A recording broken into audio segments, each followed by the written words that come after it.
Channel of Vadodara. Maharaja Sayajirao યુનિવર્સિટીની science ફેકલ્ટીમાં એક્ઝામની તારીખને લઈને વિવાદ સર્જાયો છે। વડોદરાની એમએસ યુનિવર્સિટીની સાયન્સ ફેકલ્ટીમાં એચઓડી દ્વારા 13 તારીખની પરીક્ષાની ઘોષણા કરવામાં આવી છે, પરંતુ ડીન ઓફિસ કે એક્ઝામ વિભાગ દ્વારા આની કોઈ પણ ઓફિશિયલ જાહેરાત કરવામાં આવી નથી।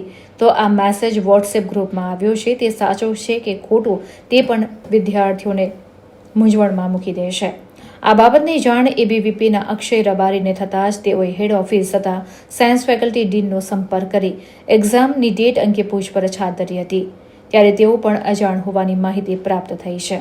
ગત સાંજના રોજ એમએસ યુનિવર્સિટીની સાયન્સ ફેકલ્ટી દ્વારા એક ગ્રુપમાં એક્ઝામની ડેટ જાહેર કરવામાં આવે છે, પરંતુ જ્યારે આજે સવારે વિદ્યાર્થી પરિષદના કાર્યકર્તાઓ ડીન ઓફિસમાં જઈને પૂછે છે કે આ વાત સત્ય છે કે નહીં, તો ત્યારે કોઈ જવાબ મળવામાં આવતો નથી। ત્યારબાદ હેડ ઓફિસ જવામાં આવે છે, તો હેડ ઓફિસ પણ આનો કોઈ જવાબદાર વ્યક્તિ નથી।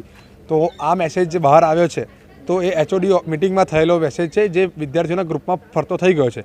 તો આજે તો એક્ઝામની ડેટ છે, આવતીકાલે પેપર પણ ફોડવાની શક્યતા રહી શકે છે, રિઝલ્ટ ફૂટવાની શક્યતા રહી શકે છે, રિઝલ્ટમાં સુધારો વધારો કરવાની પણ આમાં વસ્તુ થઈ શકે। તો આમાં ક્યાંક ને ક્યાંક અમુક વિદ્યાર્થીઓ સુધી જે મેસેજ પહોંચી રહ્યા છે, તો બીજા વિદ્યાર્થીઓનો શું વાંક?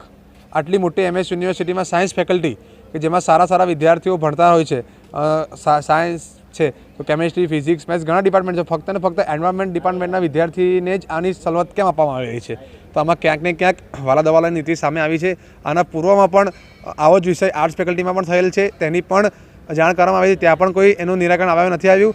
તો આમાં વિદ્યાર્થીઓને જ પ્રોબ્લેમ થઈ રહ્યો છે। જો આ એક્ઝામ 13 તારીખે લેવામાં આવશે તો એનો મતલબ એ છે કે જાણી જોઈને વિદ્યાર્થીઓ માટે જ આ વસ્તુ કરવામાં આવી છે। તો આમાં બીજા વિદ્યાર્થીઓનો શું વાંક? જો આ એક્ઝામ 13 તારીખે થશે તો ખુલ્લો પડી જશે કે ડીન મેડમ અને એચઓડી દ્વારા જ પોતાના વિદ્યાર્થીઓ સાચવવામાં આવી રહ્યા છે। તો આજ સવારથી એચઓડીને મળવાનો પ્રયત્ન કરી રહ્યા છીએ અમે, તે મળતા નથી, ડીન સાથે મળવાનો પ્રયત્ન કરીએ છીએ, એ પણ મળતા નથી।